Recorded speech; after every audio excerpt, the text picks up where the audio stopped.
Get out of my house. Those 5 words sliced through the night like a blade. Claire stumbled backward, her hand instinctively wrapped around her belly, as if shielding her unborn child from the man she once trusted with her life. Rain pelted down outside the glass walls of the Donovan estate, thunder rumbling like a warning in the distance. But the real storm was happening inside. "What did you just say?" Claire's voice trembled. She was soaked, humiliated, and 6 months pregnant. Her husband, her once loving, once doting, now utterly ruthless husband, stood there with cold, lifeless eyes and a drink in his hand. "I said," he repeated slowly, like she was stupid, "get out. This mansion isn't your home anymore. And that baby?" He pointed at her stomach, sneering. "That's your problem, not mine." Her heart dropped. Just hours ago, she had been picking out nursery colors. Now, she was being thrown out like trash. It all happened in slow motion. Daniel didn't even flinch as Claire begged him to stop, to remember what they had, to remember the promises he made. He simply snapped his fingers, and 2 security guards, the ones who used to greet her politely every morning, dragged her toward the entrance like she was an intruder. She couldn't speak. She couldn't breathe. The marble floor beneath her felt like ice. The chandelier above, once a symbol of her new, happy life, now looked like a mocking crown she'd never wear again. "I have nowhere to go," she whispered, standing on the front steps in the rain, her designer dress clinging to her trembling body. Daniel stepped into the doorway, perfectly dry in his robe and slippers. "That's not my concern, Claire. I've upgraded. I need space for someone who actually matters now." And with that, the door slammed shut. Claire stood frozen, cold, soaked, heartbroken, and absolutely furious. Because what Daniel didn't know was that Claire Madison Donovan wasn't just some ex-model turned housewife. She wasn't just the woman he met at a gala and married within 6 months. She was the hidden storm, the quiet queen. And this mansion? Oh, it wasn't his, at least not for long. 12 hours earlier, the sun had been shining over the Donovan estate. Staff bustled in and out, prepping for the couple's anniversary dinner. Claire was glowing, not just because of the pregnancy, but because she genuinely believed things were getting better. Daniel had been distant lately, yes. Longer work trips, less affection. He even changed the gate code without telling her. But Claire kept telling herself it was stress, work, pressure, the baby. That night, she planned something special. She cooked, she dressed up, she lit candles. He didn't show, not until 11:42 p.m. And when he walked in, reeking of perfume and alcohol with lipstick on his collar, Claire knew. He didn't even pretend, didn't lie, didn't apologize. He laughed. "You really thought I was going to spend the rest of my life with a washed-up trophy wife?" Those words shattered something inside her. But even then, Claire didn't fight. She didn't scream, she didn't throw things or break down. She just stood there frozen in place, heart pounding, mind racing. And when he told her to leave, she walked. Not because she was weak, but because she needed to step outside to remember who the hell she was. Because before Claire was Mrs. Donovan, she was Claire Madison Wolfe, daughter of real estate legend Grant Wolfe, sole heir to Madison Wolfe Holdings, a multi-billion-dollar private empire known for buying out broken developers like the Donovan family during economic crashes and flipping entire properties under fake holding companies. Daniel had no idea. Because when Claire met him, she never told him her real last name. She had dropped it years ago, determined to live a simple life away from the pressure, away from the press, away from predators like him. She wanted real love. She wanted someone who saw her, not her bank account. Daniel? He had pretended so well. He played the loving partner, the ambitious entrepreneur who just needed a break, the perfect candidate for a redemption romance. Claire had bought it. She had supported his startup, paid off his debts, even let the mansion be signed under his company's name. But the deed? That was still in her name, because her family lawyer insisted on it, and thank God for that. So as Claire stood in the rain, one hand on her stomach and the other clutching her keys, she wasn't crying because she was broken. She was crying because she was done. Done pretending. Done hiding. Done loving a man who saw her as a possession. She walked down the stone steps barefoot, heels in hand, heart thundering like the sky above. She climbed into the back of a black SUV waiting at the gate. The window rolled down. "Shall we proceed, Miss Wolfe?" her driver asked. Claire nodded, her voice steel.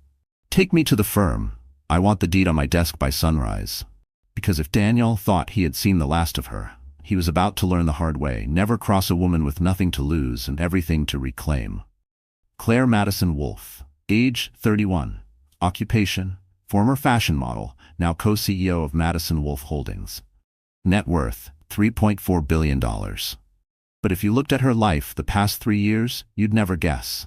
To the world, she was simply Claire Donovan, wife of Daniel Donovan, a mid-level millionaire tech entrepreneur who made his name in smart home devices. In press appearances, Claire always stood slightly behind him, smiling politely while Daniel did the talking. Her voice? Soft. Her fashion? Understated. Her presence? Deliberately forgettable. Claire had built that image on purpose. She met Daniel at a New York Tech Summit fundraiser, where she was volunteering anonymously under the name Claire Madison. She wore jeans, no makeup, and carried coffee for guests. She looked like a glorified intern. And Daniel loved it. He'd approached her with that signature grin he used on investors, smooth, cocky, a little condescending. "You work here?" he'd asked, already assuming she was beneath him. "Sort of," she had smiled. She didn't tell him she was the one who paid for the summit's private venue. She didn't mention that her company owned the entire building. That was the beginning. Daniel was charming, attentive, and, at first, surprisingly sweet. Claire had spent her whole life surrounded by men who wanted her for her name or her inheritance. But Daniel? He seemed different, or so she thought. Claire fell hard. She thought she'd finally found someone who didn't see her as a trophy. He didn't even seem to recognize her from her modeling days, when her face was plastered on every Vogue cover from Milan to LA. 6 months later, they were married. The ceremony was small, no press, just a quiet exchange of vows at a vineyard in Sonoma. Claire wore a $300 dress from an indie boutique, no designer labels, no private jets, just love. Or so she believed. Daniel insisted they live in one of the Donovan properties, a sleek mansion in the hills outside of LA. Claire didn't protest. She even let the title go under his company's name, Donovan Innovations. But her family's legal team quietly drafted a clause. She still owned the deed. The land, the structure, the airspace, it was hers. Just in case, her lawyer Rachel Hargrove had warned her. Claire had rolled her eyes then. But now, she was glad she listened.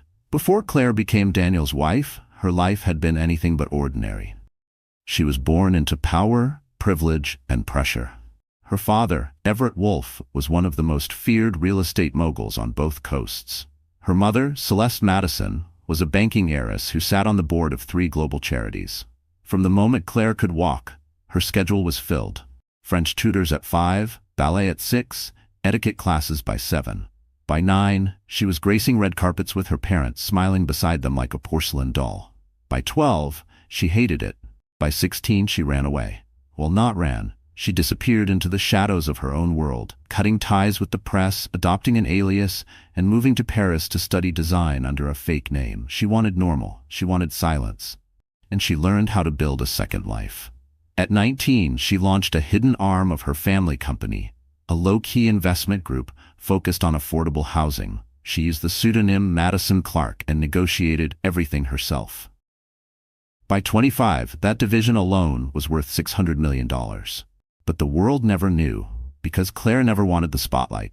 All she ever wanted was a love that didn't come with a contract. A partner, not a puppet master. That's what made Daniel's betrayal hurt so much. He didn't just cheat, he didn't just lie, he discarded her. Like she was nothing. 6 weeks before the night Daniel threw her out, Claire had just found out they were having a girl.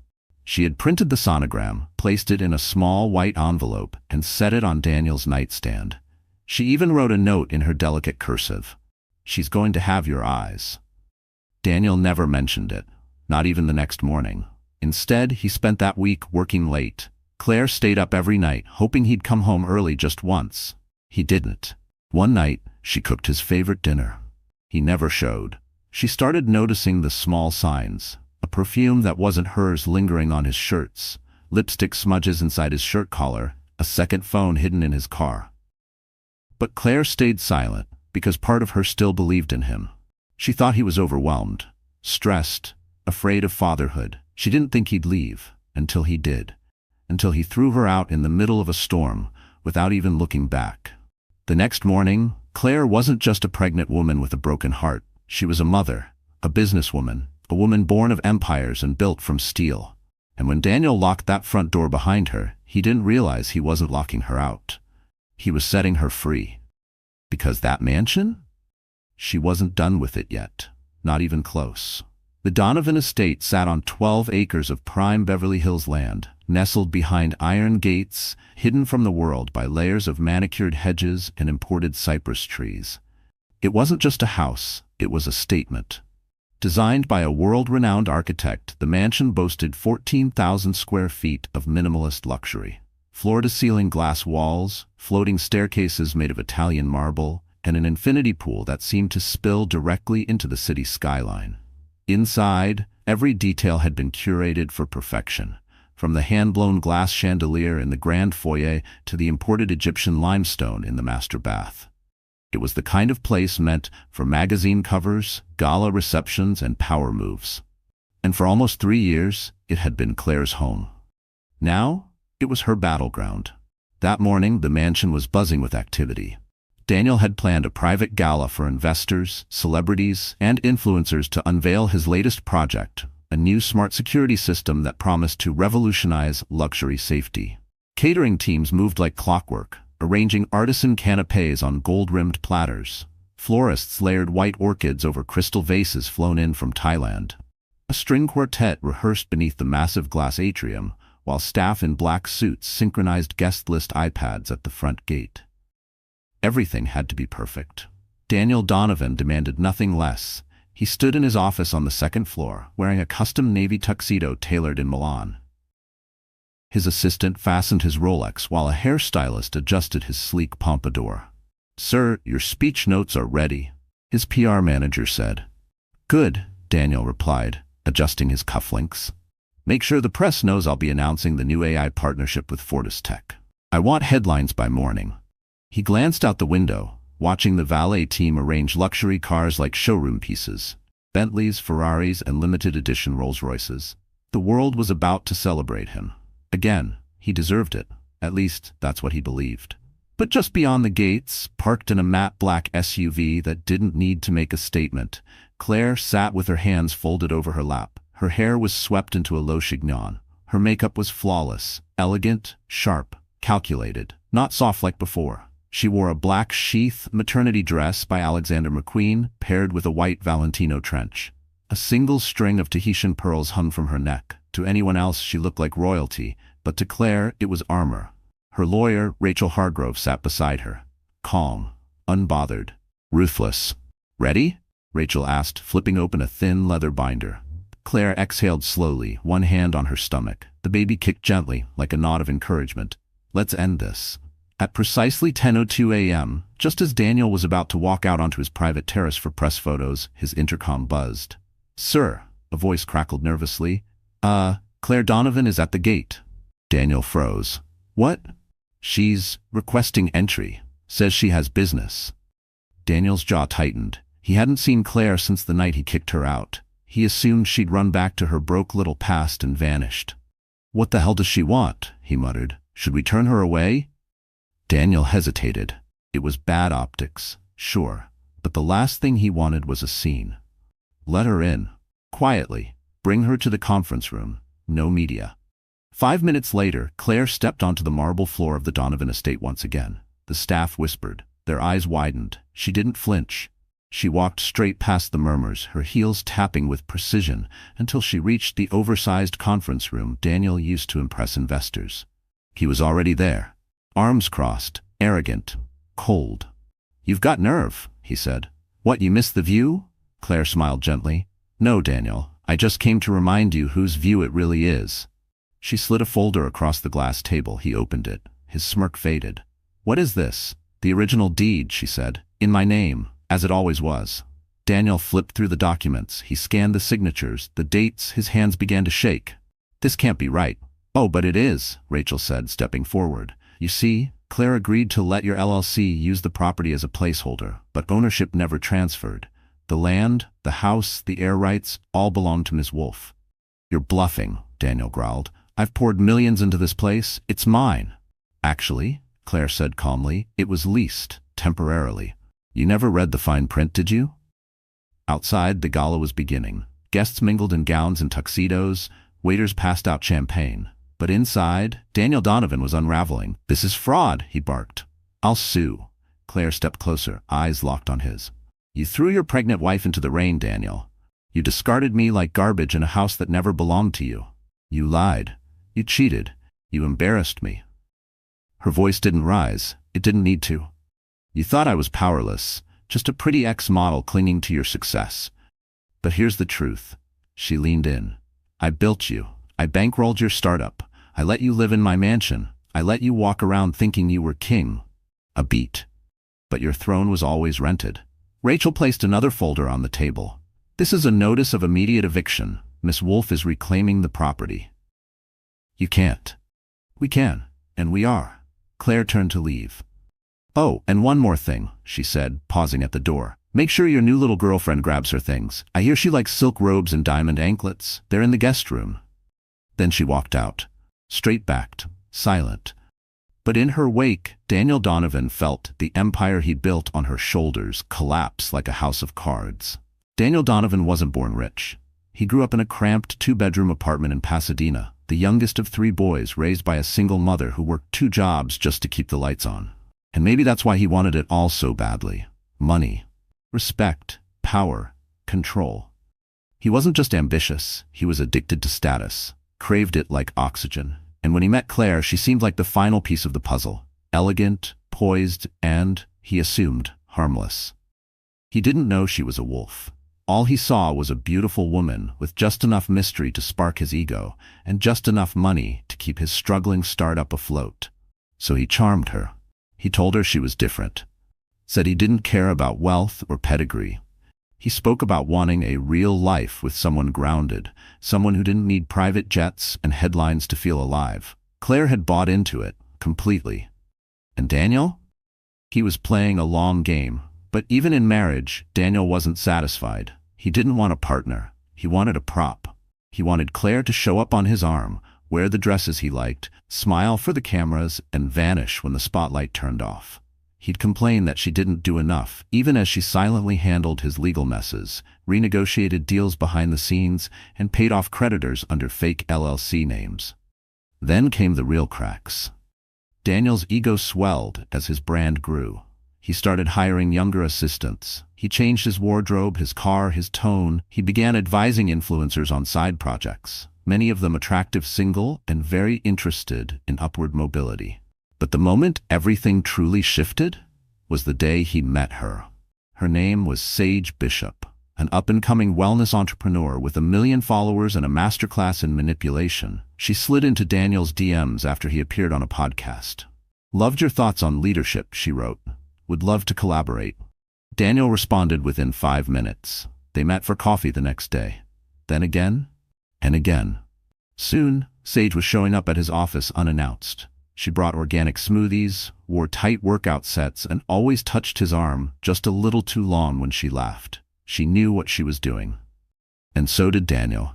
The affair started with texts, then dinners, then business trips to Palm Springs that Claire was told were board retreats. Sage was everything Claire wasn't, on purpose. She was loud, flashy, flirty. She posted bikini selfies with cryptic captions like "Power is sexy" and tagged Daniel in her stories with heart emojis hidden in the corners. Everyone in Daniel's inner circle knew, even his assistant. But no one said a word. Because Daniel had become untouchable, at least he thought he had. Behind closed doors, Daniel started pulling away from Claire. He stopped attending her prenatal appointments, stopped asking how she felt, started sleeping in a separate room. When Claire made him dinner, he said he wasn't hungry. When she tried to talk, he stared at his phone. When she wore a new dress, he looked right through her. Then one night, he came home late, smelled like perfume, looked like he'd been kissed. Claire didn't confront him, not yet. She just said softly, "I made your favorite." He looked at the roast chicken and roasted carrots on the table, then at her. "You know what, Claire?" he snapped. "I'm tired of this little housewife routine. You're not who I married." Her heart cracked. "I'm pregnant," she said, barely above a whisper. "I didn't ask you to be," he replied coldly. That night, he didn't come to bed. In the following weeks, Daniel grew bolder.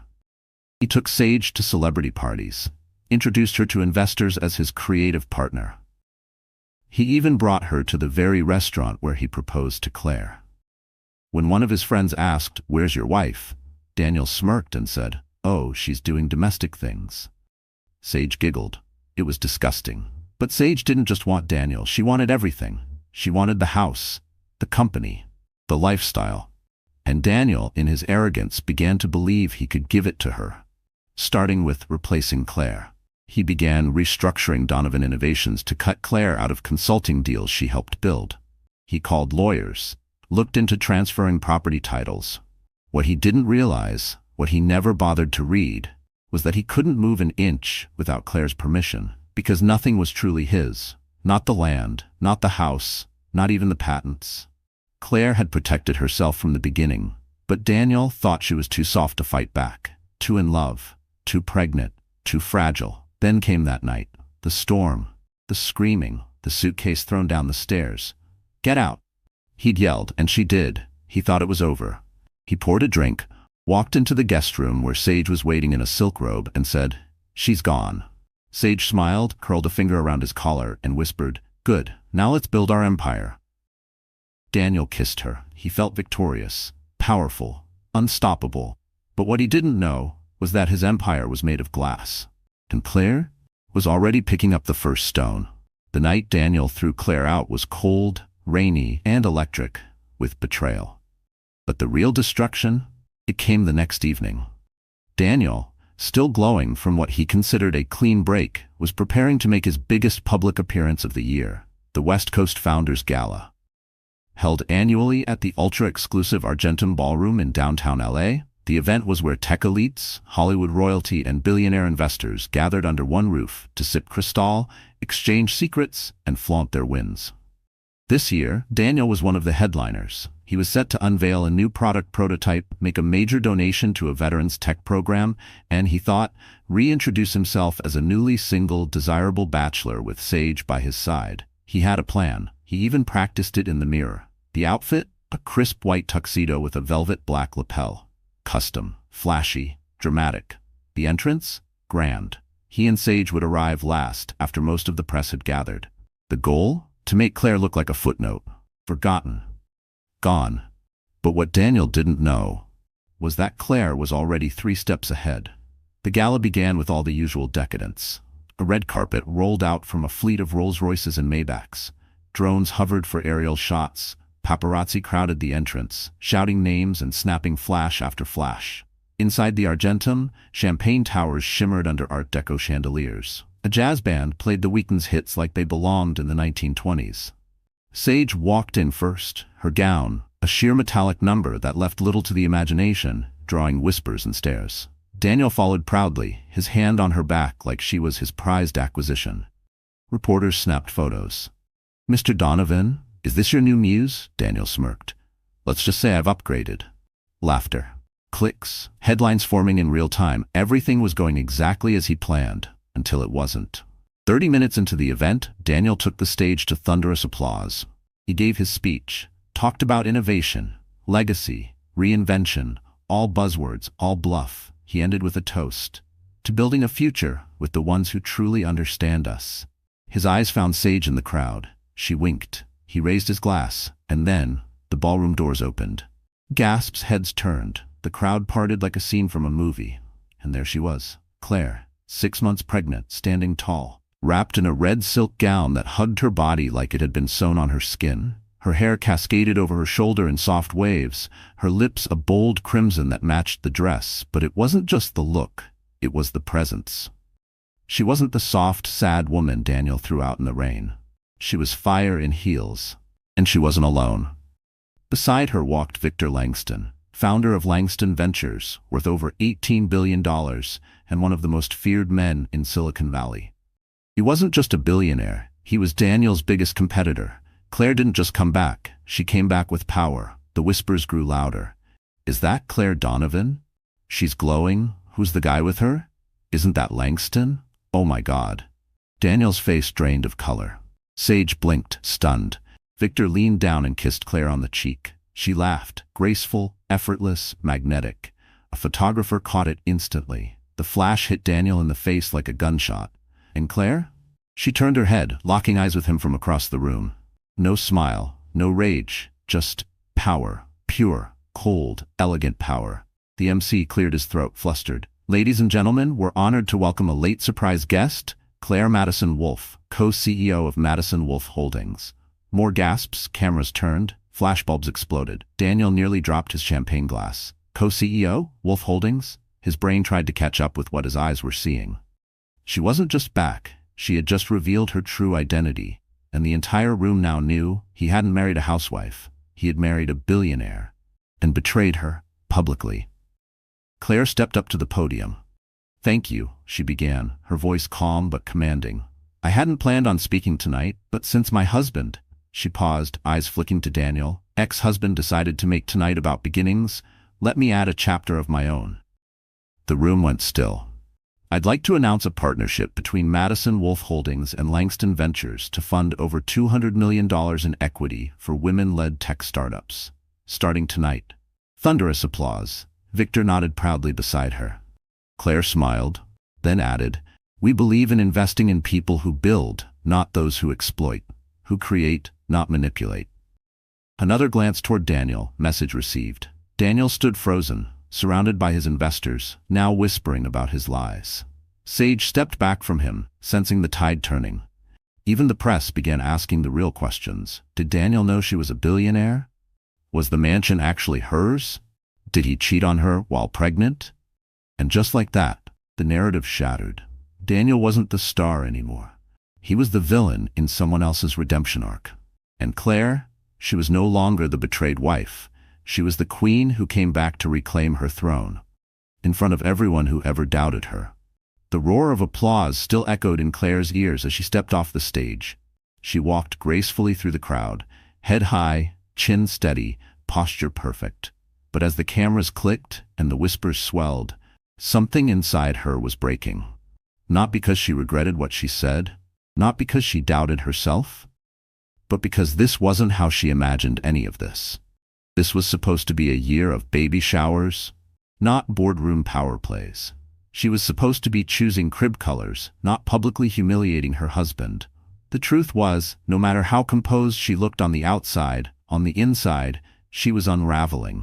Claire slipped into a back hallway of the Argentum, away from the glitter and the flashes. She found an empty service lounge and closed the door behind her. Then she collapsed onto the couch. Her body shook. Silent sobs built from deep within her chest, bubbling up until they broke free, raw and uncontrollable. She buried her face in her hands and cried like she hadn't allowed herself to since that night in the rain. 6 months pregnant, alone, betrayed. No one saw the nights she clutched her belly in the dark, whispering to the baby that everything would be okay.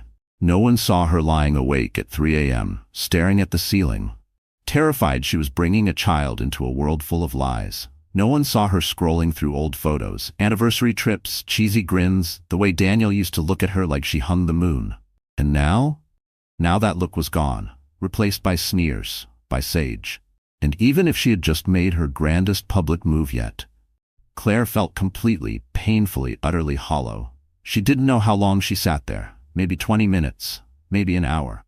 The door creaked open, and Rachel stepped in, heels clicking softly. Claire wiped her face quickly. "I'm fine." "You're not," Rachel said gently, "and that's okay." Claire let out a breath. "I didn't think it would feel like this." "Like what?" "Like I won, but I still lost."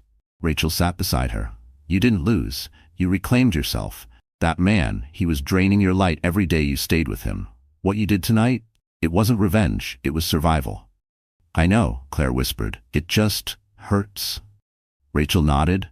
"Because you loved him, and you thought he loved you." Claire looked down at her hands, trembling slightly. "I thought we were building something, a family, a future." Rachel placed a hand on hers. "You are. Just not with him." That night, Claire returned to her temporary residence, a penthouse suite at the Ellison, one of the most secure luxury residences in Beverly Hills.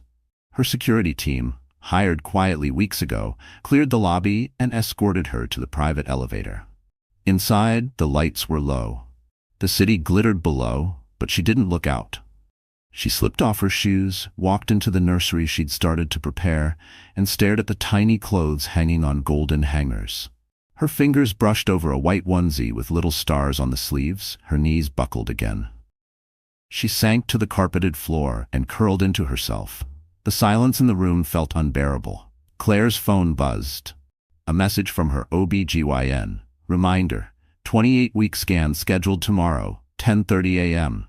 Please confirm. She stared at the screen. Daniel had promised he'd be there for that scan. He had put it in his calendar, said he wouldn't miss it for the world. She almost smiled at how naive she'd been. The baby kicked lightly. And for the first time in hours, Claire spoke out loud.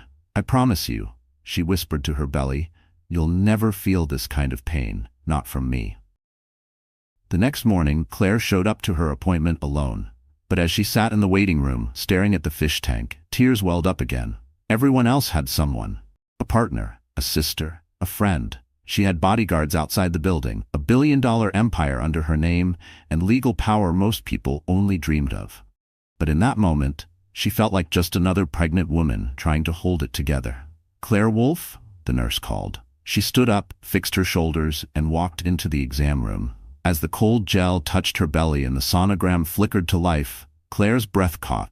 There she was, her daughter. A perfect little profile, a tiny heartbeat, 10 fingers, 10 toes. Claire wiped her tears and laughed softly. "She's strong," the technician said with a smile. Claire nodded. "She has to be." After the appointment, Claire went back to her penthouse and let herself rest.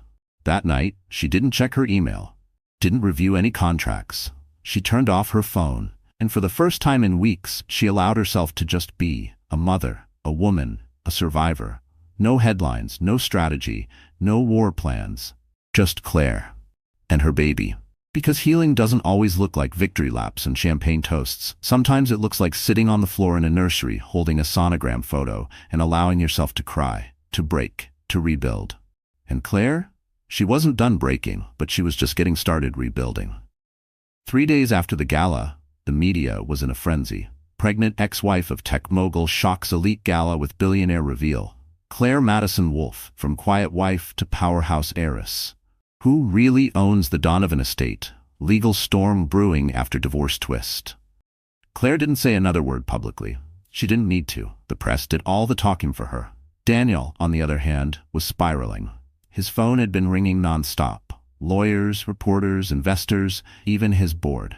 Sage had gone into hiding, refusing to answer texts now that the cameras had turned against him. Worse, half his funding was now at risk. His top investor, who was also quietly connected to Wolfe Holdings through subsidiary shares, had scheduled an urgent review. The very empire he built on Claire's patience was crumbling. And yet, Daniel still didn't know the whole truth, because the biggest bombshell hadn't even dropped yet. Claire sat inside a mahogany-paneled boardroom 46 floors above downtown Los Angeles. On one side of the table sat her legal team. On the other, 2 executives from a shell company Daniel thought he'd been buying out. The man across from her adjusted his tie. "He doesn't know?" Claire shook her head. "He thinks he purchased LVC Technologies 6 months ago, but he never saw the fine print. He's leasing it from me." The room went quiet. Rachel smirked. "This is going to be good." LVC was a quiet but powerful tech company with patent sums Daniel's company had depended on for the launch of his next product. If Claire pulled out of the deal, his product would be legally dead. No launch, no press tour, no investors. Claire leaned back in her chair. "He wants to play games," she said calmly. "Let's show him who owns the board." Daniel got the letter the next morning. Official. Stamped. A cease and desist, barring him from using any LVC technology, with a full ownership disclosure on page 2. His eyes widened. His hands shook. Wolfe Holdings. Claire Wolfe. She owned it. All of it. "How?" he screamed, flinging the papers across the room. He scrambled for his phone. Tried calling Sage. Tried texting Claire. Tried reaching out to the PR team. No one answered. He was alone. Truly alone. Meanwhile, Claire was at the Wolfe estate, her real home. It sat 3 hours north on the cliffs of Carmel by the sea. Quiet. Majestic. Untouchable.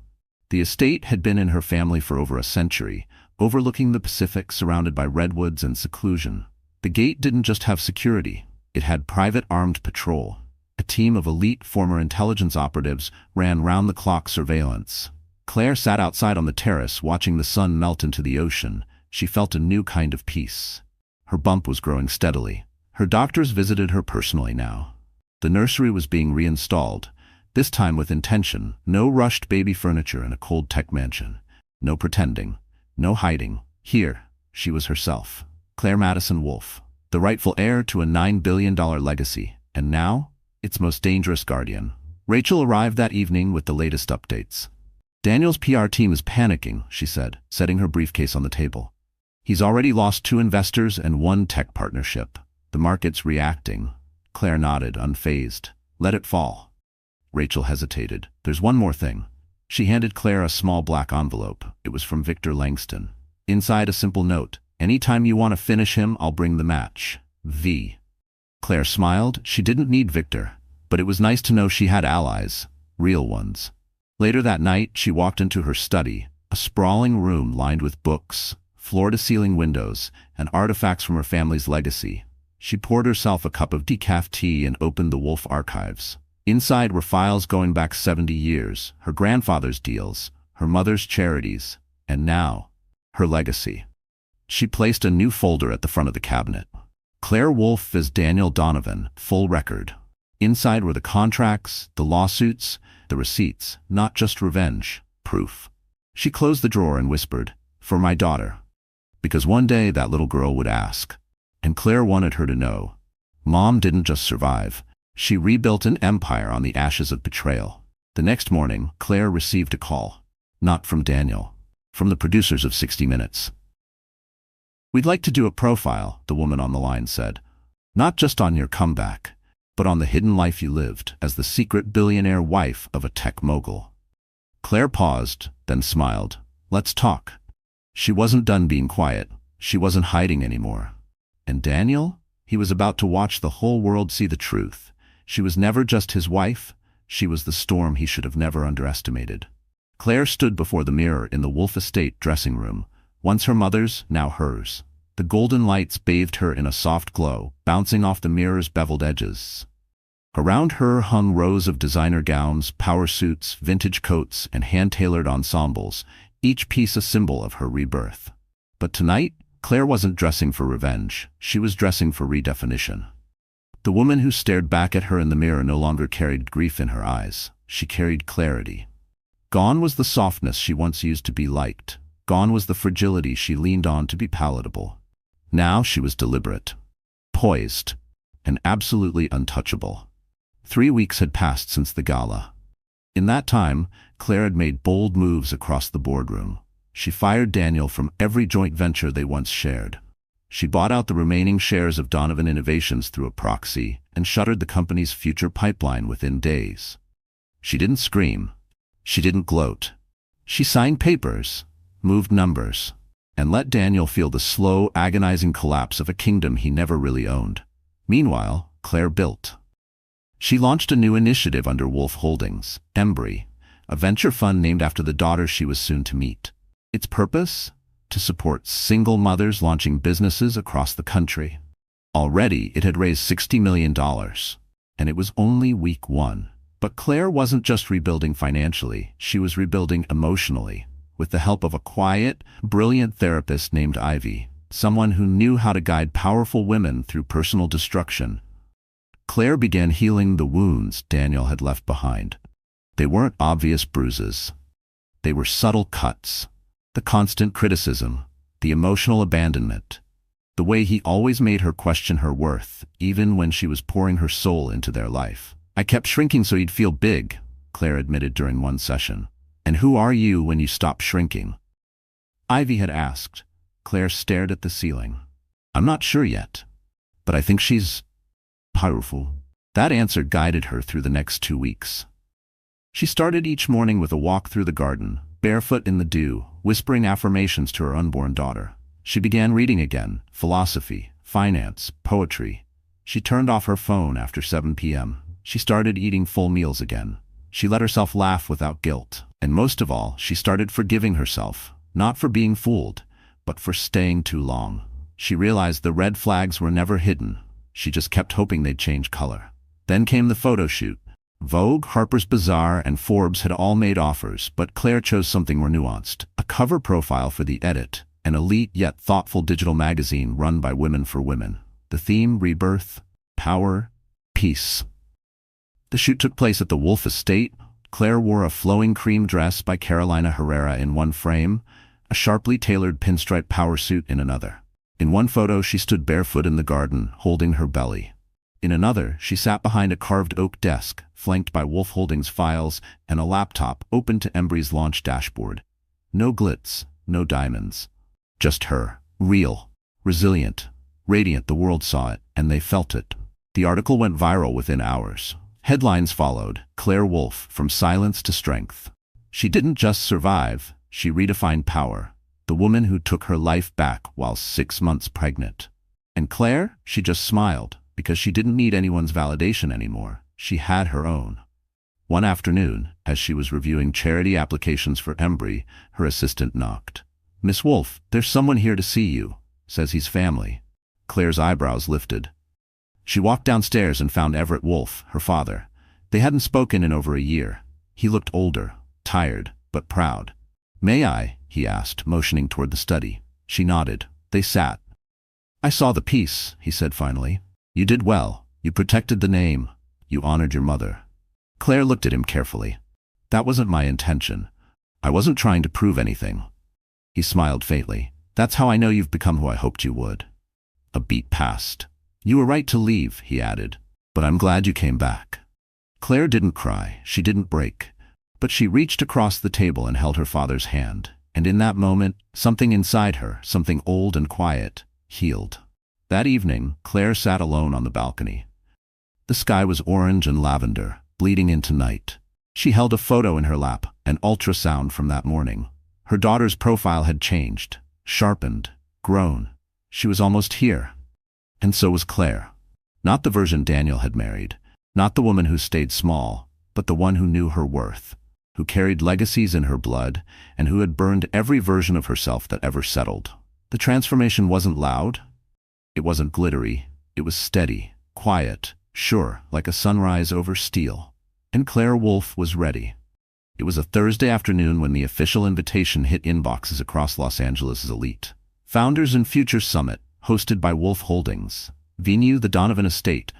Yes, that estate. The one Daniel Donovan thought he owned. The one Claire Wolf had legally reclaimed. It wasn't a petty move. It was intentional, symbolic. The place he had tried to erase her from would now host the very event that marked her return, not as his wife, but as his equal's nightmare. Claire arrived in silence. A convoy of black SUVs pulled up to the circular driveway of the newly rebranded estate, now called the Wolf Residence at Crescent Heights. Gone were the towering Ds on the gate. Now, the golden W emblem glistened like armor. Claire stepped out, draped in a floor-length midnight blue gown that hugged her 8-month baby bump like it was part of her legacy. Her hair was swept into a low twist. Her heels clicked with intent. Her security detail flanked her quietly, dressed in tailored gray suits, no red carpet, no theatrics, just the storm walking back into the eye. Inside, the ballroom had been transformed. Gone were the sterile tech displays and cold smart screens Daniel once used to impress. Now the space was a vision of elegance and warmth. Soft lighting, cascading flowers, acoustic string music playing above gentle conversation. Industry leaders were already mingling. Investors, journalists, female founders from across the country flown in to speak on the Embry panels. And they weren't just there to be polite. They were there for Claire, for the woman who had turned betrayal into blueprint. An hour into the summit, Claire took the stage. No lights dimmed, no music played. She didn't need dramatics. She was the moment. "Thank you all for being here," she began, her voice calm and magnetic. 2 years ago, I stood beside a man who told the world he built an empire from scratch, and I believed in him. A beat. I helped him build that empire. I funded it. I carried the weight in silence, until the silence became too heavy. The room was silent. "He once told me this house made him feel powerful," Claire continued. "He said the height of the ceiling made him feel bigger. The glass walls made him feel seen." She turned slightly, looking around the room. "Funny, because those same walls also let me see everything he tried to hide." Gasps, some knowing, some shocked, all transfixed. I was thrown out of this house on a rainy night while 6 months pregnant. I was told I was no longer welcome, that I didn't belong here. She paused, then smiled. And yet, here we are.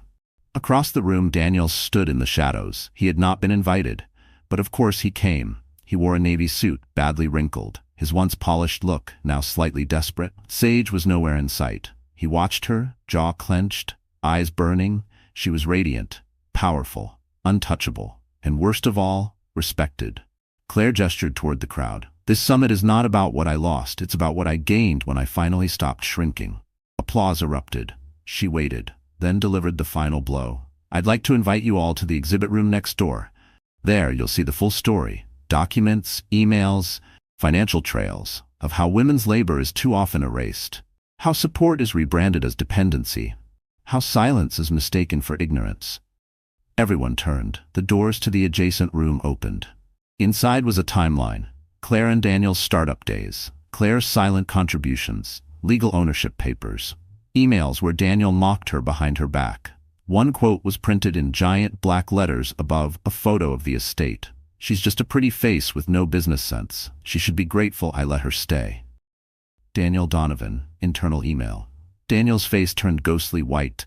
Reporters surrounded the timeline. Phones snapped photos. His shame now had receipts. Claire didn't even look his way. She simply stepped down from the stage, shook hands with a group of female founders, and walked away.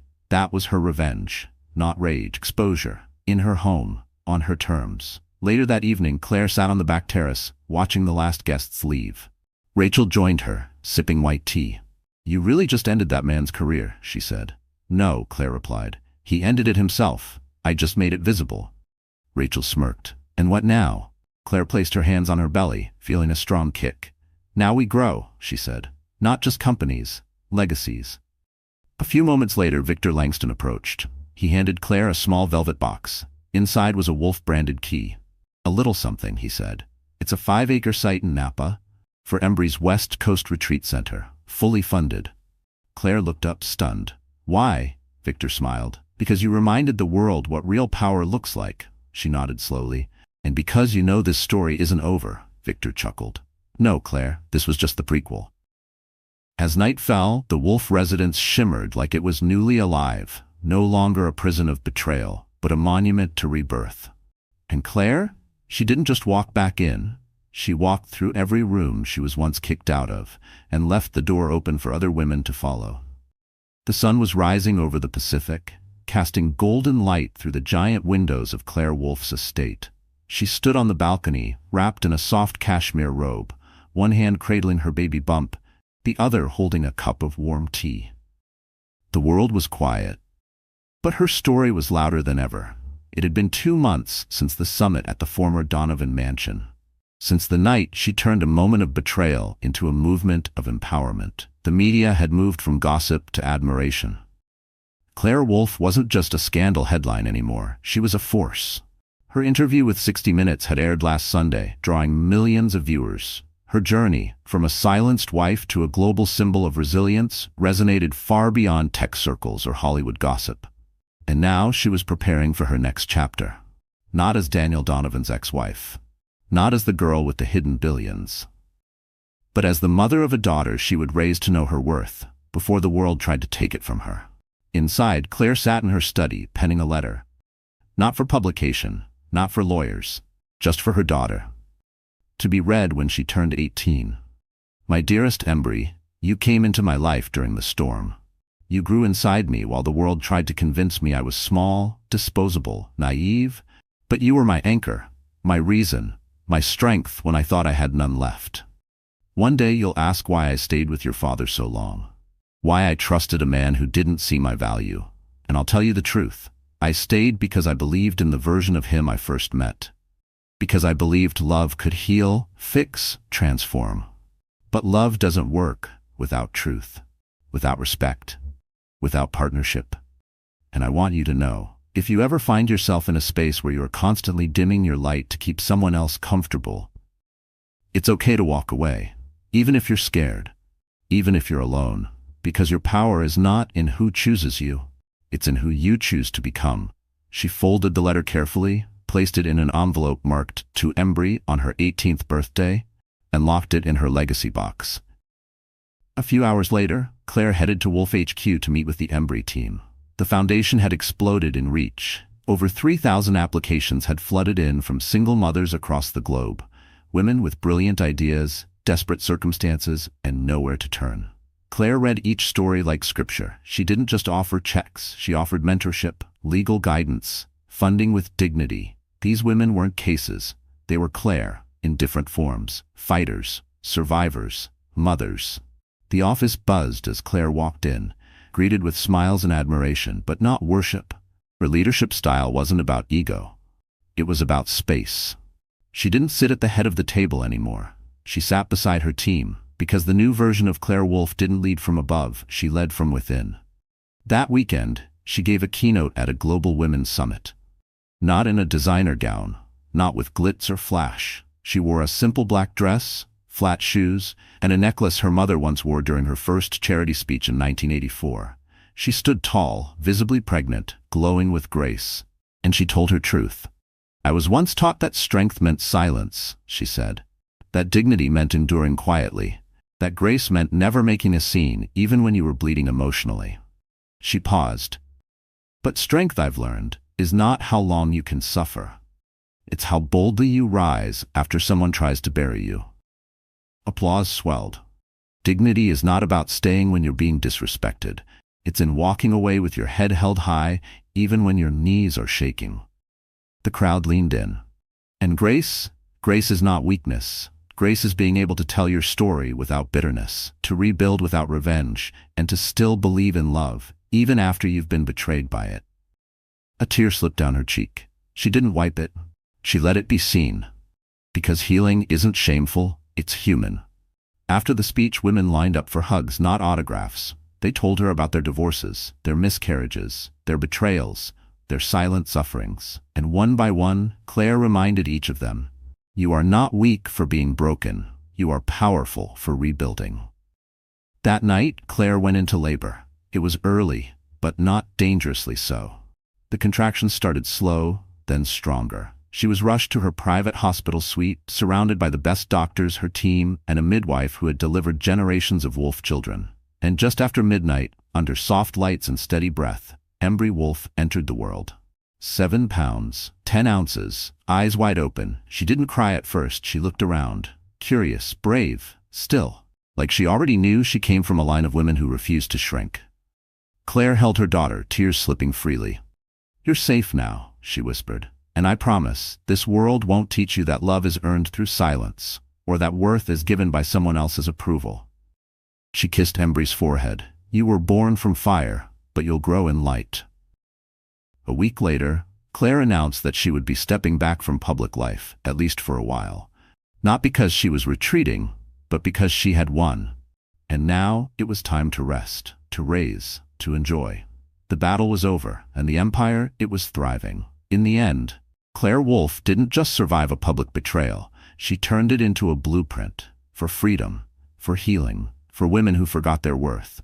And as her final public post read, beneath a photo of her holding baby Embry, "To every woman who thought she had to break to be loved, you are the storm, you are the sun, and you were never just somebody's wife. You are somebody." So the story has ended. Our wonderful friends, are you still here with us until now? If you're still watching, still feeling something stir deep in your heart, then maybe, just maybe, this story wasn't just a drama to you. Maybe it was a mirror, a reminder. Here's the truth. Pain doesn't break you. Silence doesn't erase your worth. And being kind, loving, soft, that doesn't make you weak. As the poet of heterodoxism once wrote, she didn't scream, she didn't shatter, she rose, quietly in full form, unapologetic and unmovable. Claire's story reminds us all, never let anyone make you shrink to fit inside their world. Build your own. If this story moved you in any way, please take a moment to like, share, and most importantly, subscribe to the channel. Drop a comment below. What part of Claire's journey hit you the hardest? Let's heal together. Let's rise together. This is your space. Have you ever loved someone so much that you lost pieces of yourself, until one day they looked you in the eye and said you were just the pregnant wife? This isn't just a story about betrayal. It's about what happens when a woman breaks and then rises higher than anyone ever expected. Trust me, stay until the end. The biggest surprise? It's not how she was broken, it's how she came back. Let's begin. The lights were blinding. Crystal chandeliers hung like frozen waterfalls from the gilded ceilings of the Waldorf Grand Ballroom, casting a golden hue over New York's most elite.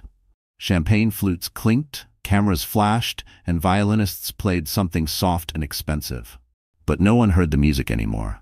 Every eye had turned to the center of the room, where a man in a designer tuxedo had just uttered the most shocking sentence of the night. "She's just the pregnant wife." The words sliced through the air like glass, cold, dismissive, final. He was talking about the woman who had just stepped in, her swollen belly visible beneath a modest but elegant evening gown. She stood in the entrance of the ballroom, frozen, her hand still holding the edge of the door. Her expression? A mix of pain, disbelief, and something else. Something unreadable. But her eyes were fixed on him, and on the woman beside him, his mistress. She was half laughing, clinging to his arm like a prize she had just won at auction. Younger, flashier, wearing a blood-red dress slit to the thigh, diamonds that screamed new money, and a smugness that soaked every inch of her face. When the words left his mouth, she didn't flinch. She grinned. Just the pregnant wife. That's what he called the woman who had stood by his side for 6 years, who had believed in him when he was drowning in debt and rejection, who had carried his child while he was working late in hotel rooms with women like this one.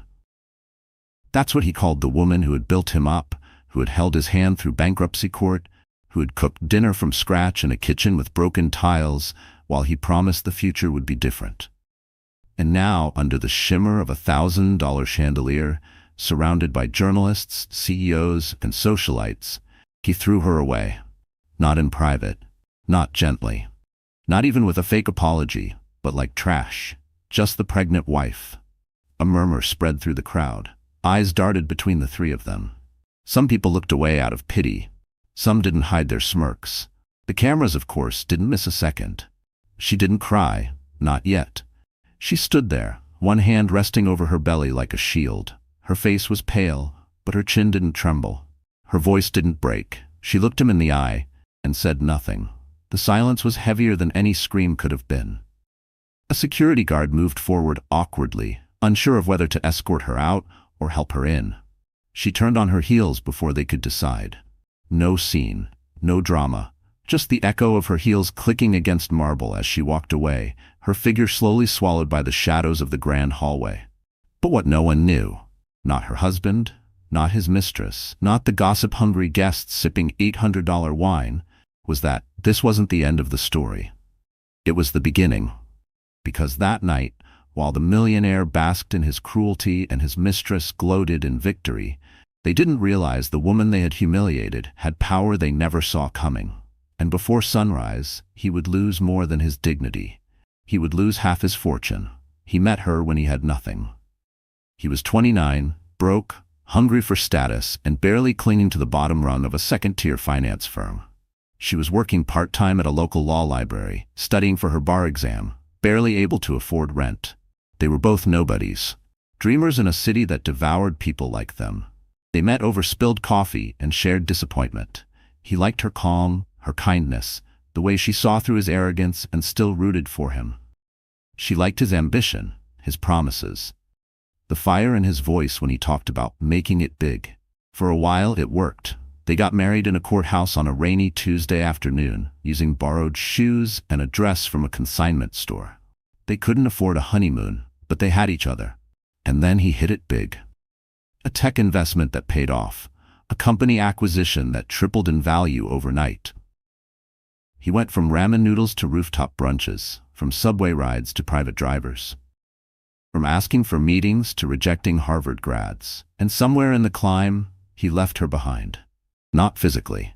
She was still there, cooking, supporting, pregnant with their first child. But emotionally, he had already replaced her, with people who knew the names of yachts and designer tailors, with women who flirted like it was business, with power, with greed.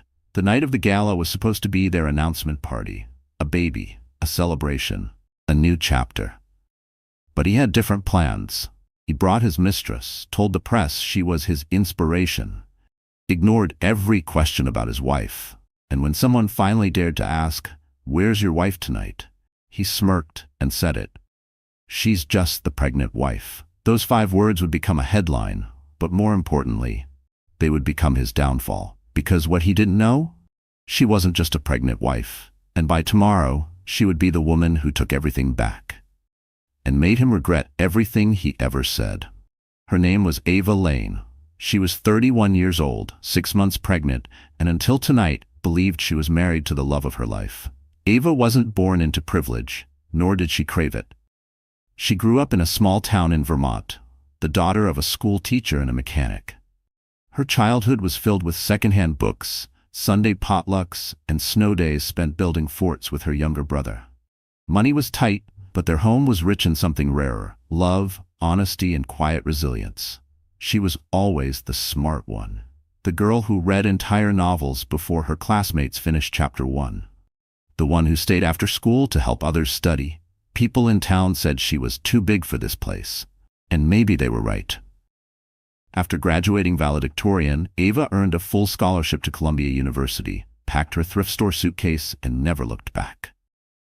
New York City was intimidating, loud, fast, expensive, but Ava thrived. She studied law, worked 2 part-time jobs, and never once let herself slip. She didn't have the luxury of falling apart.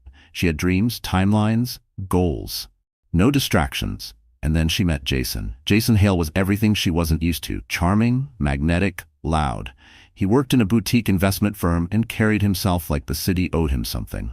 They met at a networking mixer during her 2nd year of law school. He offered to buy her a drink. She declined. He tried again. She said no. He smiled and said, "You're gonna remember this moment." He was right. Jason was persistent. He left coffee at her apartment door before 8 a.m. He waited outside her classes with umbrellas when it rained. He said all the right things: how he admired her discipline, her fire, her refusal to be impressed by money. He called her a lighthouse in a city full of neon. Eventually, she let him in. They dated for a year, moved in together, and married in a rooftop ceremony surrounded by the Manhattan skyline.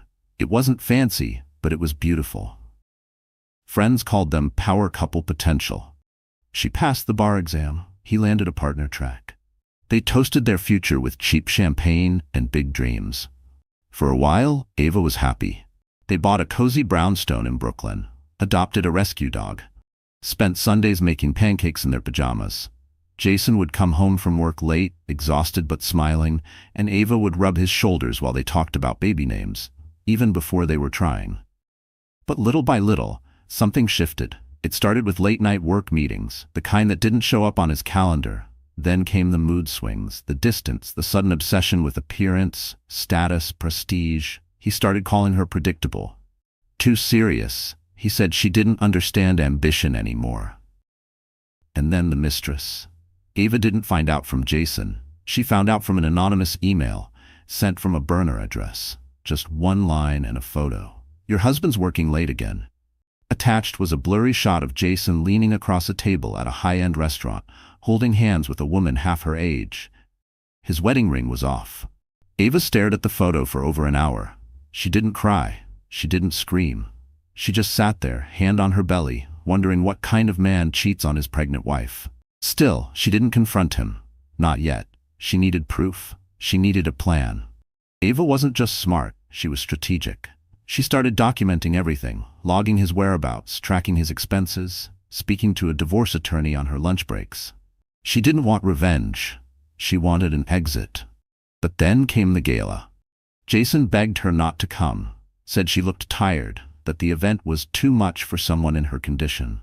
She almost stayed home. Almost. Something told her to go. She dressed in a navy silk gown from her 2nd trimester photo shoot, did her own makeup, wore the silver bracelet her mother had given her before she passed, a family heirloom and a quiet reminder of where she came from. She took a car service, sat through traffic, and walked into that ballroom with her head high. What she didn't expect, what no one expected, was for Jason to bring his mistress, to kiss her cheek in front of photographers, to pretend Ava Lane didn't exist until someone asked, "Where's your wife?" And he said it. "She's just the pregnant wife." That was the moment something inside Ava broke. Or maybe woke up. Because in that moment, Ava Lane realized something important. She wasn't just a wife. She was a woman who had spent her entire life building herself up without shortcuts. She had survived student debt, city rent, career setbacks, and heartbreak. She had carried herself with grace, even while being slowly discarded by the man she trusted most. She was strong. She was capable. She was 6 months pregnant and alone. But she wasn't done. Because what Jason didn't know, what he never even bothered to find out, was that Ava had quietly built her own life.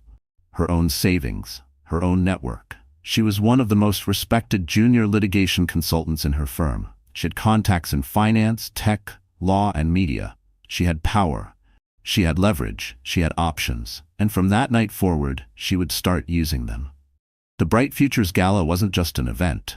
It was the event. Held annually at the Waldorf Grand in Midtown Manhattan, it was the crown jewel of the city's social calendar. An invite-only affair where hedge fund moguls mingled with fashion house CEOs, and whispers of billion-dollar mergers floated through the air like expensive perfume. The ballroom alone was a spectacle. 50-foot ceilings, imported crystal chandeliers from Venice, gold leaf detailing on every corner, and a grand staircase designed to be descended slowly, dramatically, for maximum camera exposure. It was opulence on steroids, a playground for power. This year's theme? Legacy and luxury. And Jason Hale, now a millionaire thanks to insider deals and his carefully curated public image, was determined to be the star. He arrived in a custom midnight black tuxedo, hand-stitched in Milan. On his arm, not his wife, but his mistress, Chloe Maddox, a 25-year-old fashion PR coordinator with a growing Instagram following and an even faster-growing appetite for fame. She wore a red silk gown with a thigh-high slit, diamond chandelier earrings, and 6-inch heels. She didn't need to walk. She floated, or at least she acted like she did. Her hair was slicked into a high bun that screamed editorial, and her makeup was flawless. Like a woman who knew cameras were lurking in every shadow, Jason introduced her as his date. No explanation. No shame. He didn't care that some people in the crowd knew he was married, that a few journalists had already whispered Ava's name into their phones, wondering why she hadn't shown. He was too high on himself, too caught in the glitter of ambition to notice the raised eyebrows. This was his moment. After all, Jason had clawed his way up the ranks from broke intern to investment star. This gala was where he planned to unveil his new tech venture, an AI investment algorithm he'd been hyping for weeks. It was his coming out party. The moment to prove he didn't just play in the billionaire sandbox, he could build his own. The ballroom was packed with the who's who of New York. Venture capitalists in velvet blazers, politicians in sleek gowns, influencers taking selfies next to the Rosewall photo booth. Waiters moved like ghosts, offering champagne and truffle canapés on silver trays. Every table was dressed in ivory silk, adorned with orchids and gold foil name cards. The air buzzed with calculated charm. At 9:15 p.m., the lights dimmed. Jason took the stage. He tapped the microphone once, cleared his throat, and launched into a 10-minute speech about disruption, innovation, and financial independence. He name-dropped Silicon Valley heavyweights and dropped phrases like machine learning meets market intuition. He even cracked a joke about the room laughed politely. And Chloe beamed, proud to be beside the man she believed would soon be featured in Forbes. When he finished, the applause was polite but restrained. Jason didn't notice. He was too busy soaking in the moment, too busy savoring his spotlight. And then, it happened. The doors opened, and Ava Lane walked in. Everything stopped. Conversations froze mid-sentence. Champagne flutes paused halfway to lips. Even the string quartet tucked into the corner behind the flower wall faltered for a beat. Because Ava wasn't just any woman. She was 6 months pregnant, visibly, elegantly.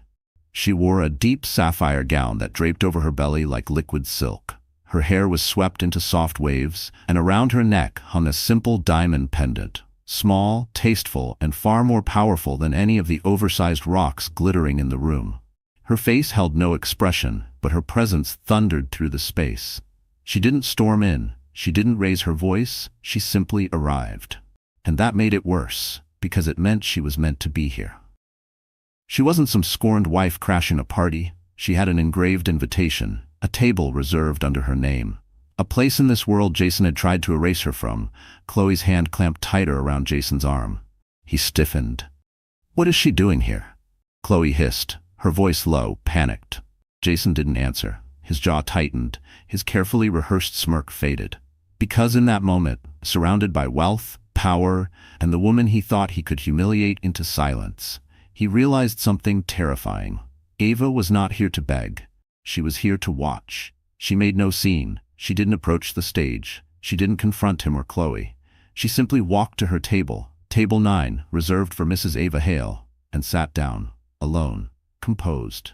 Photographers, catching the tension like blood in the water, began to snap. Chloe tried to laugh it off. "Should I say hi to your little ex-wife?" Jason didn't respond. His smile was gone.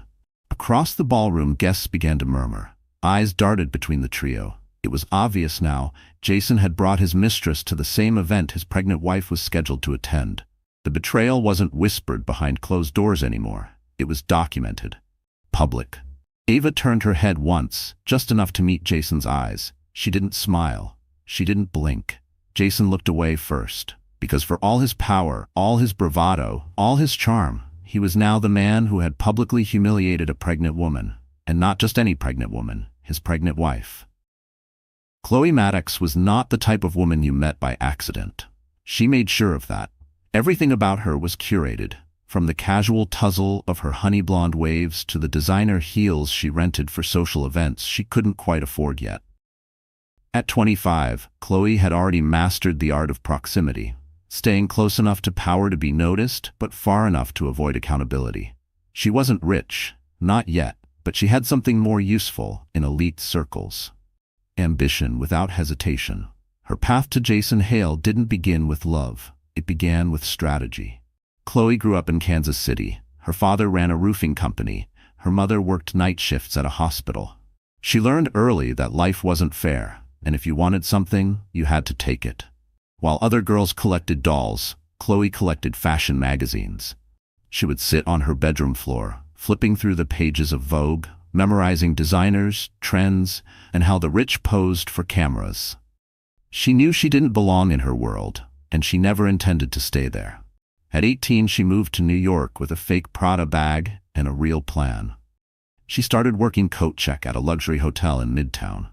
That's where she saw them, the wives, the mistresses, the women who glided through the marble lobby like they owned the city. She studied their language, their posture, their power. Chloe didn't hate them. She wanted to become them. But faster.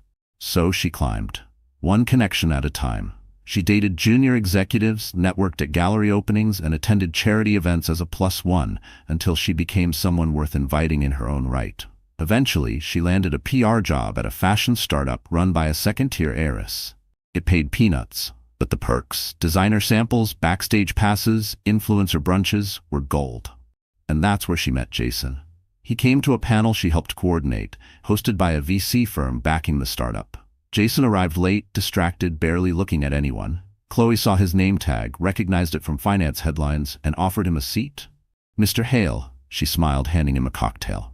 "Try the basil cucumber, trust me." He blinked, slightly surprised by her directness. She was young, yes, but there was something disarming about her.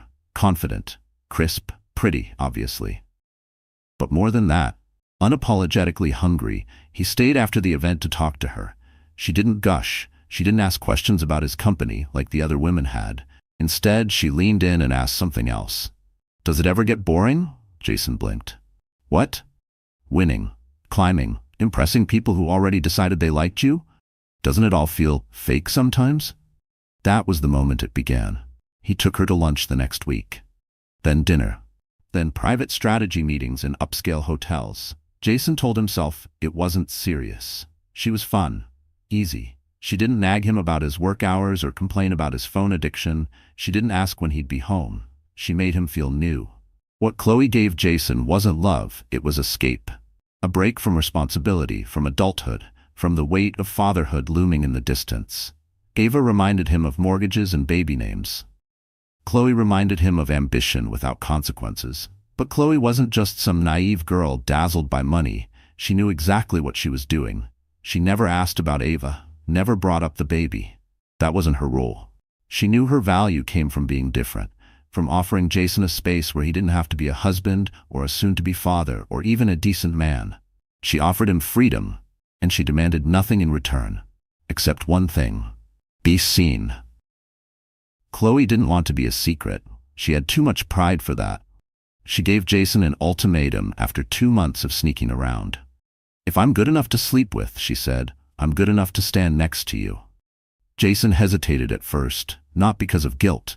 He'd buried that already, but because of logistics. He still had to maintain some illusion of a stable marriage, at least publicly. But Chloe pushed. She threatened to walk away. And Jason, who had always confused desire for love, gave in. That's why she stood on his arm at the gala. That's why she wore red, to be impossible to ignore. She wanted the city's elite to see her and say, "That's who Jason Hale is with now." She craved recognition. What she didn't expect was Ava showing up. The wife, the pregnant one, the real woman in Jason's life. Chloe watched Ava glide across the ballroom like a ghost haunting a home that used to be hers. She hated how composed she looked, how graceful. Chloe had expected desperation, tears, maybe even a slap. But Ava didn't scream, she didn't cry, she just was, and that was worse. Because in that moment, Chloe felt something she hadn't felt in a long time: insecurity. She gripped Jason's arm tighter, whispered sharp questions through clenched teeth. "Why is she here? You said she wasn't coming. Why didn't you tell me?" Jason had no answers, and for the first time, Chloe realized something. Jason Hale wasn't a prize. He was a coward. He couldn't even face his own wife. Suddenly, all her work, all the dinners, the flirting, the perfect outfits, the compromises, felt hollow. She had fought so hard to be seen next to a man who didn't even have the courage to acknowledge the woman he betrayed. And worse, the crowd wasn't laughing at Ava. They were pitying Chloe. Because nothing's crueler than being the mistress who gets publicly reduced to the side piece. For 10 full seconds, the ballroom stood still. 10 seconds where 1,000 eyes didn't blink, where every champagne glass seemed suspended midair, where the only sound was the low hum of the air conditioning and the thunderous pounding of Ava Lane's heart. She hadn't planned this moment. She hadn't come for revenge. She hadn't come to make a scene. She came because, somewhere deep down, she wanted to believe her husband wouldn't go through with it. That maybe, just maybe, the man she married would come to his senses. But when she walked through the doors and saw him, Jason, laughing with his mistress in the middle of the grand ballroom like he owned the place, something inside her snapped. He saw her. Of course he did. He looked right at her, eyes widening for half a second before turning cold. Calculating. As if he had to assess whether acknowledging her would hurt his image more than ignoring her. And then the question came. A woman in a sequin dress, tipsy and curious, leaned toward Jason with a conspiratorial grin. "Wait, Jason, where's your wife tonight? You left her behind again?" Jason's smirk was sharp, careless. He tilted his glass toward Chloe and said, loud enough for the nearby tables to hear, "She's just the pregnant wife." That was the moment. It felt like the floor had disappeared beneath Ava's feet. She didn't stumble, not outwardly, but her body betrayed her in small ways. The sudden rush of heat in her cheeks, the tightening in her chest, the tremble in her fingers as she steadied herself on the back of a gold chair. Her baby kicked, almost like it was reacting to her heartbeat, which now felt like it was echoing through her entire being. People turned, a few gasped, someone whispered, "That's her." Ava heard it all, but it was distant, muffled, like she was underwater. She took a breath, then another. She was used to composure. She was trained for control. Law school, courtroom internships, high-pressure boardrooms. She knew how to keep her emotions sealed tight. But this wasn't work. This was betrayal.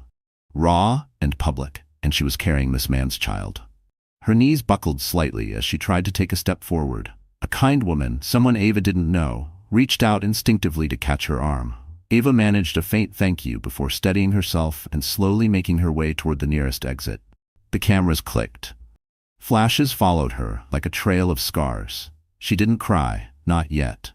But the weight of it all began to settle on her shoulders like concrete.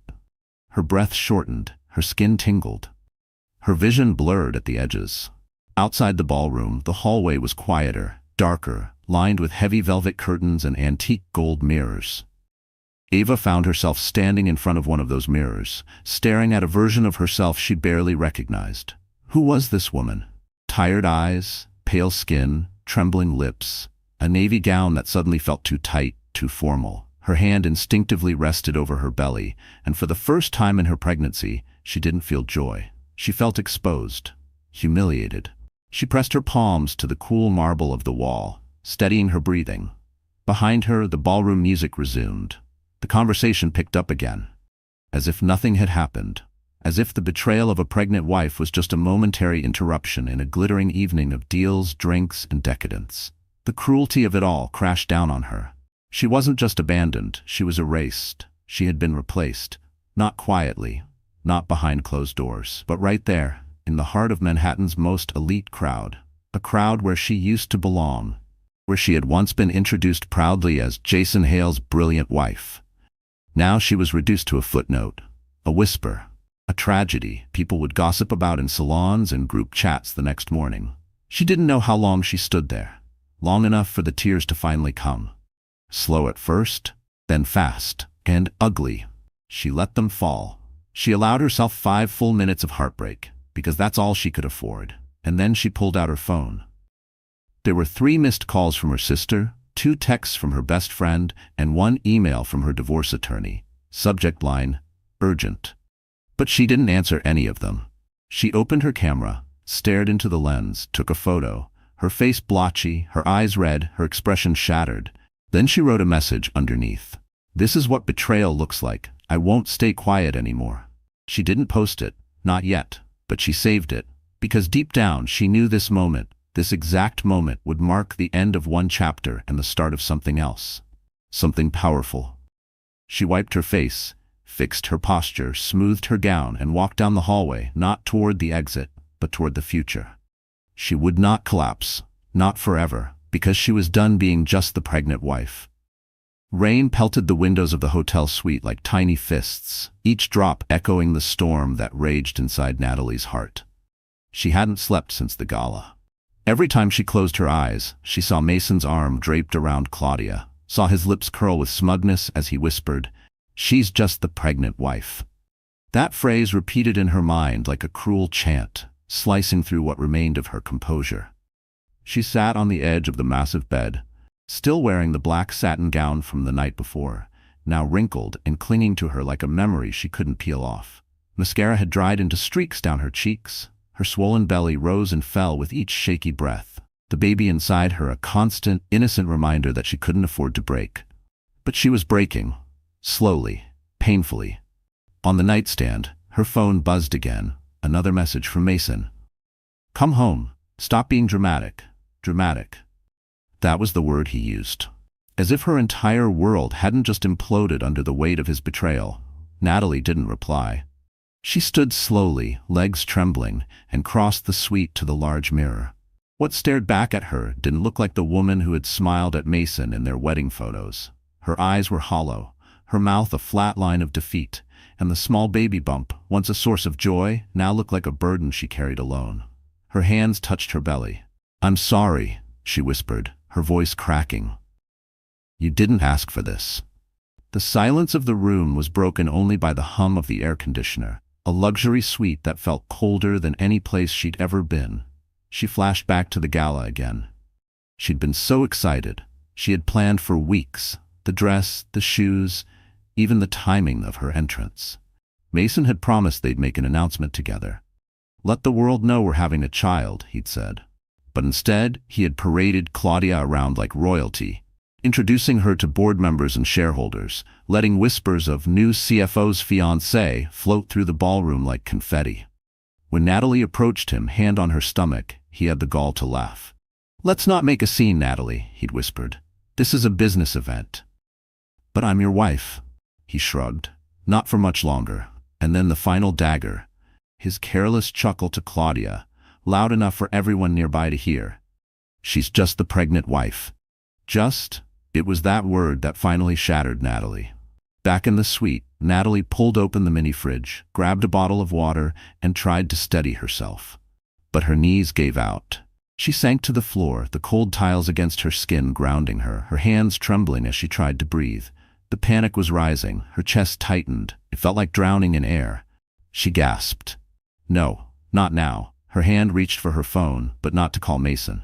She scrolled through her contacts until she found the one name she hadn't dared to call in years. Danny. Her twin sister. The one she hadn't spoken to since the falling out over Mason. Danny had warned her back then. He's charming, Nat, but that man isn't who he pretends to be. He'll chew you up and leave you for something shinier. Natalie hadn't listened. She'd chosen Mason. And in doing so, she lost her sister. But now she needed her more than ever. She pressed the call button. It rang once, twice. Then, Nat? The voice was older, more cautious than Natalie remembered. But it was her. Natalie broke. The sobs came fast, hard, uncontrollable. She couldn't speak. I'm coming, Danny said immediately, not waiting for an explanation. Text me where you are. I'll be there within the hour. 30 minutes later, Danny stepped into the suite. She looked nearly the same. Sharp eyes, black coat, hair tied back in a tight bun. But when she saw Natalie on the floor, her expression crumpled. She rushed over and pulled her sister into a tight hug. I've got you, Danny whispered. I've got you now. Natalie sobbed into her shoulder. He humiliated me in front of everyone, said I was just the pregnant wife. I didn't matter. Danny's arms tightened. That man is filth. But you're not weak, Nat. You're not just anything. For the first time in hours, Natalie let herself believe that maybe, just maybe, she wasn't alone. Danny helped her up, tucked her into the bed, and sat beside her. Tell me everything, she said. And Natalie did. Every word, every betrayal, every missed signal she had ignored. Danny listened without interrupting, and when Natalie was done, Danny simply nodded. We'll make him pay. You'll see. But first, we take care of you. You and that baby. Natalie reached for her sister's hand and squeezed it. And for the first time since the gala, she didn't feel like she was drowning. The next morning, Natalie awoke to soft light creeping through the hotel curtains, and for a brief second, she forgot everything. The betrayal, the humiliation, the collapse. But then her hand brushed her stomach, and reality returned like a slap. She turned to see Danny sitting in a nearby armchair, laptop open, phone in hand, scanning something on the screen with the focus of a woman on a mission. You didn't sleep, Natalie said, her voice hoarse. Danny glanced up. I've slept through worse. Besides, I wasn't going to sit here twiddling my thumbs while that man plays house with a bottle-blonde grifter. Natalie gave a weak smile. Still blunt, I see. Always. Danny set the laptop aside and moved to sit at the edge of the bed. There's something I need to tell you. And it's going to sound crazy, but you need to listen. Natalie blinked. Okay? Danny inhaled deeply, steadying herself. I'm not just some angry sister with a grudge. You remember I disappeared after Mom died? You always thought I was just traveling, finding myself. Natalie nodded slowly. Yeah, you went off the grid. I didn't just find myself, Danny said. I built something. I built an empire. Natalie frowned. What do you mean? I'm a silent investor, Danny said calmly. In tech, in real estate, in defense startups. My portfolio's spread across 5 countries. When I walked away from our old life, I did it with a plan. I partnered with a venture capitalist in Berlin, learned everything I could about emerging markets, and started making moves. Within 5 years, I turned 100,000 into 8 figures. Natalie just stared, her brain struggling to keep up. You're a millionaire? Danny chuckled. Try billionaire, technically. What? I kept it quiet on purpose. People treat you differently when they know. They either want a piece of it or they resent you. But now, I think it's time you benefit from all of it. Natalie sat up straighter, stunned. Why now? Because Mason doesn't get to win, Danny said, her eyes sharp with purpose. He doesn't get to humiliate you in public, toss you aside while you're pregnant, and walk away with his career and image intact. No. We hit him where it hurts, his ego, his wallet, his reputation.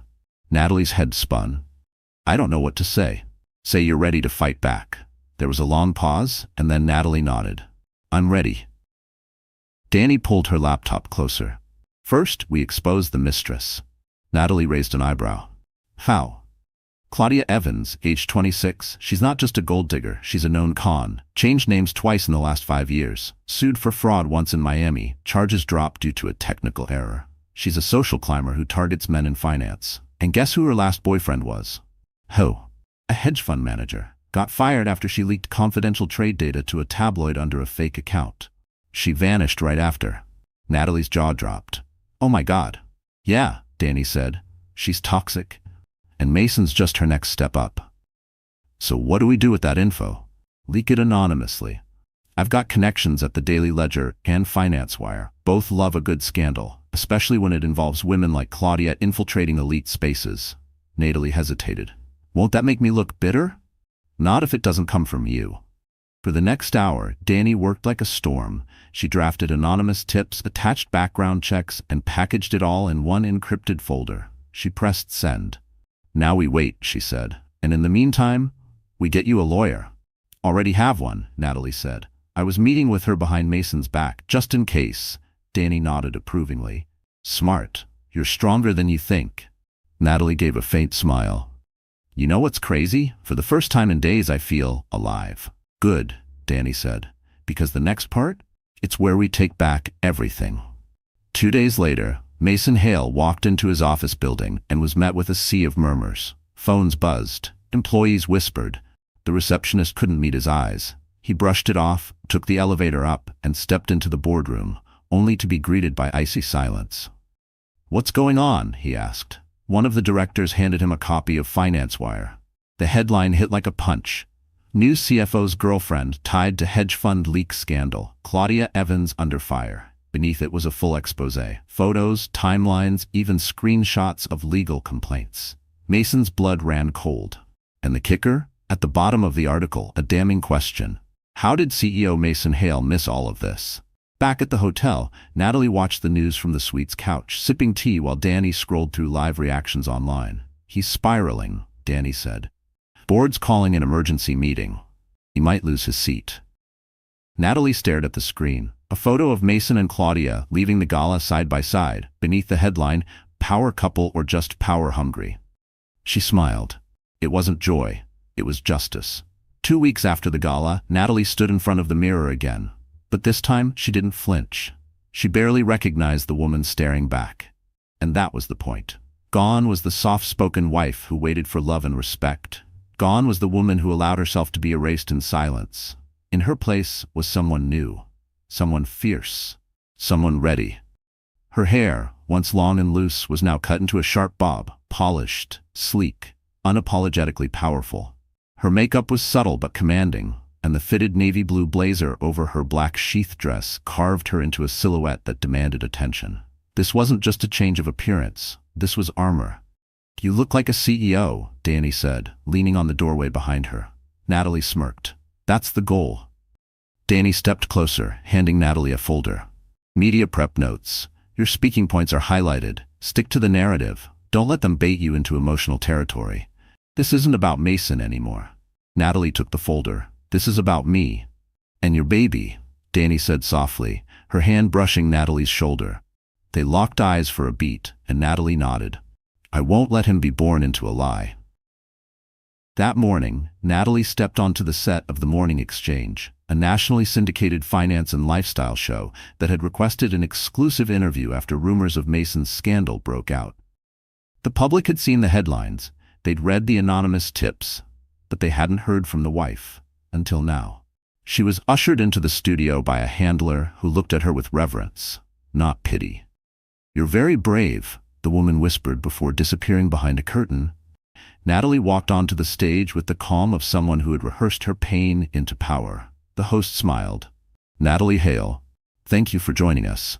Thank you for having me, Natalie said with poise. What made you decide to speak out now? Natalie didn't flinch. Because the truth matters, and because silence enables people like Mason Hale to keep doing what they're doing, manipulating, deceiving, destroying. The host leaned in. You've stayed quiet since the gala, but the public reaction has been enormous. I didn't want to respond out of emotion, Natalie said. I wanted to respond from a place of clarity, and clarity came when I remembered who I was before Mason. And who is that? Natalie smiled. A woman with a law degree, business acumen, and a heart big enough to forgive, until it got broken. The interview went viral within hours. Clips flooded social media. Pregnant wife reclaims her power. She's not just the wife, she's the warrior. Natalie Hale silences the doubters. Natalie's Instagram, once filled with muted personal photos, was now carefully curated. Danny had helped her relaunch it as a public figure, a speaker, an advocate, a future author. Sponsors reached out. Women from across the globe flooded her inbox with messages of solidarity. "You gave me courage to leave. Thank you for showing strength when we needed to see it. I'm 6 months pregnant too, and I cried watching your interview." Natalie read every message. They fueled her transformation. Meanwhile, Mason spiraled. The board ousted him as CEO. Temporarily, they said, while the investigation into his personal conduct continued. Claudia had ghosted him within 48 hours of the article drop. His face was now on every gossip blog, every business think piece titled "When Ego Ruins Empires." Natalie didn't gloat. She didn't need to. Her success was the revenge. She moved into a penthouse Danny secured for her, overlooking Central Park. It was modern, warm, and filled with light. A baby nursery was already in progress, designed not in pastel cliches, but in strong, earthy tones: olive green, burnt orange, natural wood, a space for a child born not from comfort, but resilience. She began attending women's leadership events, speaking on panels, mentoring young professionals who thought life ended after betrayal. "I thought I'd be crushed," she told one audience, "but it turns out I was being rebuilt." One night, after a charity fundraiser for single mothers in tech, an event Danny sponsored through one of her holding companies, Natalie stepped outside and looked up at the Manhattan skyline. She felt her baby kick and placed her hand gently over her stomach. "We're going to be just fine," she whispered. "Better than fine." Her phone buzzed, a message from Mason: "We need to talk." She didn't respond. Later that week, she met with her divorce attorney. The papers were drafted, airtight. Mason had signed under pressure, desperate to save whatever scraps remained of his public image. Thanks to Danny's team of legal sharks, Natalie secured not just her rightful share, but equity in 2 of Mason's investment firms, a monthly settlement, and full custody of their child. "You won't have to work a day in your life if you don't want to," the attorney said. Natalie smiled. "Oh, I'll work. But not for survival, for purpose." As the months passed, the narrative around her shifted completely. Natalie Hale wasn't the poor pregnant wife anymore. She was a movement. She began writing a book, Beneath the Surface: What Power Really Looks Like. A memoir meets guide for women navigating betrayal, business, and rebirth. When the publisher asked for a subtitle, Natalie wrote it herself: From Shattered to Sharpened: How One Wife Reclaimed Everything. And as she walked into her next press event, baby bump now much fuller, head held high in a white power suit and signature red lip, photographers called her name, not because of Mason, not because of the scandal, but because she was the story. She had transformed, not into someone else, but into the woman she had always been. The invitation was gold embossed and sealed with a wax emblem bearing the initials NSI. The New Standards Initiative, a philanthropic foundation focused on empowering women in business and tech. The venue? The same ballroom where Natalie's humiliation began, the Waldorf Grand. She stared at the invitation for a long moment, fingers tracing the edge. The irony was delicious. This time, she wouldn't be the woman walking in unseen and unwanted. She was the keynote speaker. Her name printed boldly at the top of the gala schedule: Natalie Hale, Resilience, Power, and the Future of Women in Leadership. It wasn't revenge. It was a statement. But Natalie knew what people would say, that she came back to settle the score, that she was flaunting her success. And to be honest, maybe a small part of her was. Maybe some part of her needed that. Not because she wanted to hurt Mason, because she wanted the world to see her truth. On her terms, she prepared meticulously, not just the speech, but the image. Danny pulled every string in her expansive contact list to make the night unforgettable. Natalie's dress was custom, a floor-length ivory satin gown with structured shoulders and a soft train. It hugged her figure and framed her baby bump with elegance and pride, not as something to hide, but something to honor. Her hair was swept up in a sleek twist. Her makeup was understated but radiant, and on her wrist, the same bracelet she wore to the first gala, the night of her collapse, except this time it shimmered under a different kind of light. Strength, clarity, purpose. She walked in with a presence that turned heads before her name was even announced. The same venue, the same chandelier light glinting off glasses of champagne. But this time, Natalie wasn't a guest. She was the moment. Mason was already there. He saw her from across the ballroom, and the look on his face was priceless, an uneasy mixture of awe, regret, and disbelief. He was thinner, less confident, no longer the golden boy. Since the scandal, his reputation had unraveled. He hadn't recovered his CEO position. Claudia had disappeared without a trace, her name now synonymous with manipulation. He looked at Natalie like a ghost had walked in and taken human form. Natalie didn't flinch. She nodded once in acknowledgement, just enough to make sure he saw her. Just enough to remind him she no longer had to raise her voice to be heard. She simply was. And that was enough. Later in the evening, as the crowd gathered near the stage, the host stepped up to the mic. "Ladies and gentlemen, it is my great honor to introduce our keynote speaker.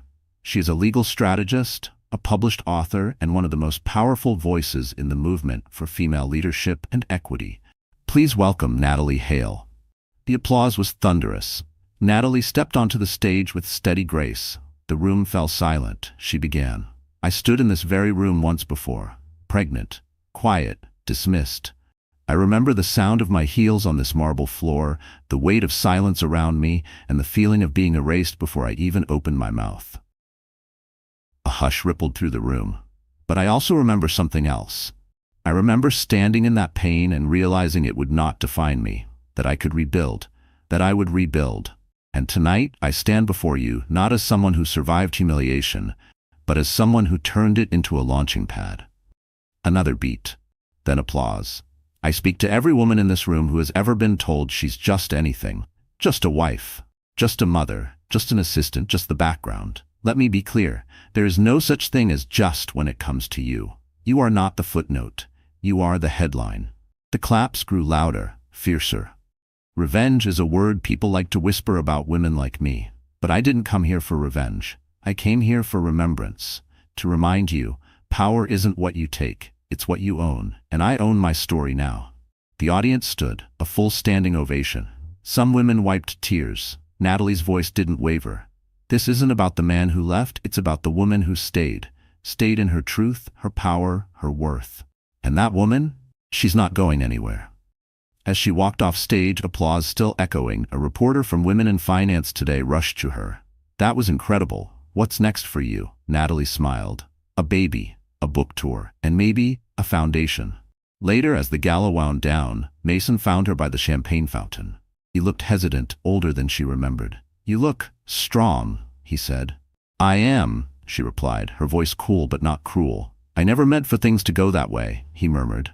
"You mean I wasn't supposed to find out, or you weren't supposed to lose everything?" His jaw clenched, but he said nothing. Natalie stepped closer, just enough so only he could hear.